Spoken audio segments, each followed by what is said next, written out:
Pedro, apóstol de Jesucristo, a los expatriados de la dispersión en el Ponto, Galacia, Capadocia, Asia, Bitinia, elegidos según la presencia de Dios Padre en santificación del Espíritu para obedecer, a ser rociado con la sangre de Jesucristo, gracia y paz os sean multiplicadas. Llamamiento santo, hermano. El llamamiento de Dios a una persona es el proceso que el Padre usa, o sea que Dios utiliza para traer una alma para que le sirva. Y todos nosotros fuimos testigos de esa bendición. Uno de una forma, otro de otra, pero en fin, Dios nos llamó a todos. Y gracias a Dios que en su misericordia nosotros, cuando recibimos el llamado, accedimos a esa voz. Amén. Porque hay personas que Dios lo llama a través de un video, a través de la radio, a través del evangelista, a través del profeta. Y ellos dicen, no, yo no lo voy a hacer ahora. Y postergan el tiempo. Y llega un tiempo donde ese tiempo se acaba. Pero mientras Dios está llamando a uno y hay tiempo, está bien. Pero lo grave es cuando se acaba la oportunidad de ese llamado que Dios le está haciendo a esa mujer o a ese hombre. ¿Cuál es el llamado ese? Es el llamado a la salvación, al arrepentimiento, a servir a Dios. Por eso ustedes ven que en Hechos capítulo 3, 19, dice el apóstol, así que convertíos y arrepentíos, para que sean borrados vuestros pecados, para que vengan de la presencia del Señor tiempo de refrigerio. O sea que ese llamado a la conversión y al arrepentimiento, eso es uno de ellos. ¿Por qué digo así? Porque hay diferentes formas de llamado, tipos de llamado. Por ejemplo, el llamado a la salvación, que es ese del cual estoy hablando ahora mismo, el llamado al ministerio, y el otro llamado es el llamado a la santificación, que precisamente es del cual vamos a hablar, y es el que pudiera ser decisivo al momento de nosotros hacernos el llamado excelente, que es a entrar a la morada eterna que Dios preparó para nosotros allá arriba en el reino de los cielos. Por eso dice en hebreo, sigan la paz y la santidad con todos, sin la cual nadie verá al Señor. O sea que de todos los llamados que Dios pudiera hacer, o de la forma que Dios utiliza para llamar a alguien, el que tiene más relevancia es el llamado a la santificación. Todas las otras funciones que hace el creyente en los otros llamados pudieran ser complementarios con relación a la santificación, porque una función, un ministerio, que yo ejerce dones, que yo haga aquello, lo otro, eso no garantiza la entrada al reino de los cielos. Lo que garantiza la entrada al reino de los cielos es hacer la voluntad de Dios y vivir para Él, amén, y procurar la santificación en alma, cuerpo y espíritu, como dice la palabra profética. Dale un aplauso fuerte al Señor. Alabado sea Dios. Gloria al Señor. Dice en el versículo 2 que fuimos elegidos según la presencia de Dios Padre. Entonces, sigue diciendo, en santificación del Espíritu. O sea, que no fue cualquier llamado. Fue un llamado, hermano, no simplemente a predicar, o a cantarle a Dios, o a venir al culto, o a apoyar una causa. No. Aparte de eso, Dios nos llamó a santificarnos. Porque Satanás, los demonios, ellos no resisten la santificación en un creyente que fue lavado con la sangre de Jesús. Esto es así porque Satanás sabe que los que son santificados no podrá impedir que esa puerta en el reino de los cielos se abra para que yo entre. Por eso que ustedes ven que una gente puede estar en la iglesia, puede predicar, cantar, dar estudio, hacer aquello o lo otro, trabajar. Pero si no se santifica, ninguna de esas obras le garantizan entrar al reino de los cielos. Por eso es que dice, ¿de qué le vale al hombre que se gane el mundo y que al final perdiera su alma? ¿De qué nos vale a nosotros predicar bonito? O cantar bonito, o hacer una disertación elocuente delante del público? ¿De qué nos vale, hermano? ¡Aleluya! Por eso es que siempre que nosotros nos vamos desplazando en la fe, tenemos que darle el primer lugar primero a Dios. Y entender que lo más importante que nosotros tenemos es nuestra salvación. Y que esa salvación siempre está garantizada cuando nosotros amamos la santidad, vivimos la santidad y permitimos que la misma se meta hasta los tuétanos de los huesos. En el nombre de Jesús, dale ese aplauso fuerte al Señor. ¡Gloria a su nombre! ¡Aleluya! ¿Cuántos fueron llamados? Vamos a obedecer ese llamado, hermano. Por eso es que dice, ¿por qué me dice Señor, Señor y no hace lo que yo digo? ¿Y qué es lo que dice la Biblia? Dice, no todo el que me dice Señor, Señor entrará al reino de los cielos, sino el que hace la voluntad de mi Padre que está en los cielos. Cualquiera de nosotros podemos decir, gracias Señor, te amo. Gracias Señor por esta bendición. Gracias Señor porque me salvaste. ¿Cuánto alaban a Dios?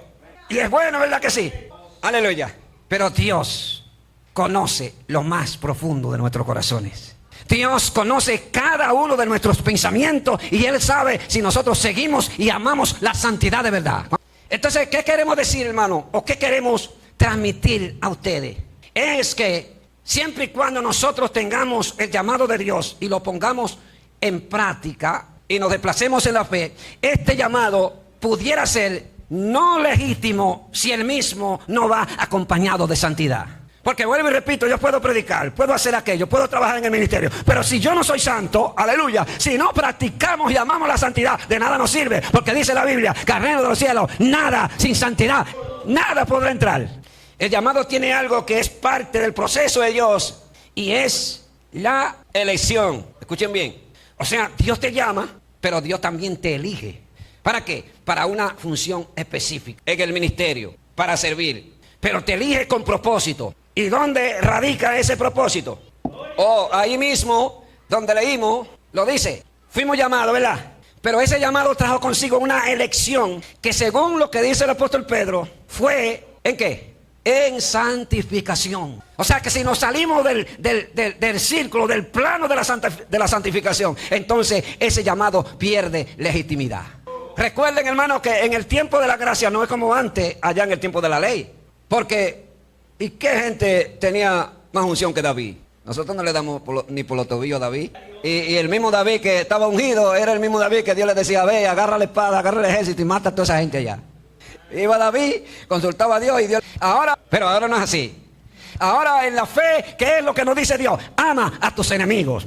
Ora por los que te persiguen y bendice a los que te maldicen. Gloria al Señor. Cuando usted pone, hermano, esta vida práctica, el caminar de la fe, Satanás y los demonios no pueden resistir, porque él jamás va a poder resistir a una iglesia que sigue mirando siempre la cruz y se llenó de la gloria hasta la cabeza, hasta los pies. Y usted verá que lo que le estoy diciendo es bíblico. Si nosotros obedecimos al llamado de la salvación y ese llamado no está dentro del plano de la santificación, eso no funciona. Mire lo que dice el apóstol Pablo a Timoteo. Dice que Dios nos salvó y llamó, ¿verdad? Pero ¿cómo fue ese llamamiento? Dice que ese llamamiento fue santo. Cuando le dice, quien nos salvó y llamó con llamamiento santo, no conforme a nuestras obras, sino según el propósito suyo y la gracia que nos fue dada en Cristo Jesús, antes de los tiempos de los siglos. Fíjense que dice ahí que no fuimos salvos por obra que nosotros hubiésemos hecho, sino por su gracia y el llamamiento santo que nos hizo. ¿Qué quiere decir eso? Que nosotros podemos hacer todas las obras que nosotros hacemos. Predicar, cantar, venir a la iglesia, apoyar los eventos, etcétera, etcétera. Pero ese llamamiento, esa salvación no está basada en lo que nosotros hagamos para Dios. Eso es por gracia. Eso es un regalo que Dios te dio. Mi alma te alaba, Jesús. Y usted no puede permitir que ningún diablo derrotado arrebate eso de sus manos, hermano. Gloria al Señor. Por eso dice, retén lo que tiene para que ninguno tome tu corona. Hermano, retenga su bendición bien. Agarre eso con firmeza, hermano. No permita que la circunstancia, el sistema, la distracción, lo que el otro hace, lo saque de la línea de combate. Manténgase, hermano, peleando la buena batalla de la fe, porque pronto las trompetas van a sonar y la iglesia que esté preparada, la iglesia que esté llena del poder de Dios, se irá a los cielos a recibir lo que tiene allá arriba, a dar ese aplauso fuerte al Señor en esta hora. Bendito su nombre. ¡Ay, gloria! Nosotros fuimos llamados con propósito, hermano. ¿Cuál fue el propósito más específico? El propósito de la salvación. Pero también hay otros propósitos por el cual Dios te llama. ¿Y qué quiere? Que nosotros seamos representantes de Él en la tierra. ¿Y cómo nosotros somos representantes de Él en la tierra? Cuando somos injertados al cuerpo de Cristo, que es la novia, que es quien representa al novio por excelencia, que se llama Jesucristo, el Hijo de Dios, que nos ha vestido, hermano, con vestiduras blancas resplandecientes, vestido como una novia bien ataviada, para cuando suene la trompeta nos vayamos al cielo a recibir la herencia y a celebrar la boda del Cordero con aquel que nos salvó. Sin esa santificación, hermano, el llamado no tendría sentido. Por eso, vigílese a usted mismo de cerca, hermano. Sea usted mismo su vigilante, hermano. Ponle la mano vigilo que soy evangélico. Cuando estoy viendo la televisión, vigilo que soy evangélico. Cuando voy en la calle, cuando el enemigo me presenta todas esas cosas que a él no le agradan, entiendo que soy evangélico y que mi mirada no está puesta aquí abajo. Mi mirada está puesta en el galardón, en Cristo Jesús, el Hijo de Dios, el cual vendrá pronto por la iglesia. Por lo que estén preparados, hermano, alábale en esta santo. Deje que el Espíritu Santo lo santifique. No lo haga usted, porque si usted lo hace lo daña. Es el Espíritu, hermano, el experto en santificar la iglesia, en santificar nuestras vidas, aleluya, para que seamos compatibles con el carácter santo de Dios, hermano, aleluya, que dice que toda la tierra está atalaya por sus ojos. Bendito es su nombre. Dale ese aplauso. Dígale, Señor, santifícame tú. Dígale, Señor, yo no sirvo para esto. Mi alma te alaba, Jesús. Porque cuando es el Espíritu Santo que lo santifica, el llamado que te hizo Dios va a ir entrando de manera gradual dentro del marco de la perfección. Porque nosotros no somos perfectos, aleluya, pero el que nos llamó tiene la perfección. Ese perfecciona, ese santifica, ese justifica y ese aún más hasta glorifica a través de la presencia del Espíritu de Dios, que en esta hora se está moviendo, hermano. Se siente la presencia, se siente el fuego. Mateo, que era un cobrador de impuestos, estaba sentado en el banco de los tributos, me imagino esperando que la gente pasara para que le pagara sus impuestos. Y pasa Jesús y le dice, mira, sígueme. Y de una vez Mateo lo dejó todo y lo siguió. Mi pregunta es, pero ¿y qué llamado fue este? ¿Y cómo que una gente, cobrador de impuestos, una gente con mucho dinero, mucho cuarto, mucho efectivo, pasa a alguien por su lado y le dice sígueme, y de una vez lo deja todo y le sigue? Hermano, esto no fue un llamado común y corriente. ¿Oyó? No fue un llamado común y corriente. ¿Ustedes saben por qué? Aunque la Biblia no lo dice, pero para mí, que cuando Jesús lo miró, aleluya, parece que los ojos de Jesús se le metieron dentro del corazón. Y fue una mirada tan profunda que lo desplomó. Oigan bien, porque a veces Jesús te mira y tú te desplomas delante de él. El llamado tiene un comienzo, un desplazamiento y un final. ¿Por qué? Porque Dios te llamó a ti, pero ese llamado es insistente. Te llamó para salvarte, me llamó para salvarte, pero ahora me sigue llamando. De los santos, ora más.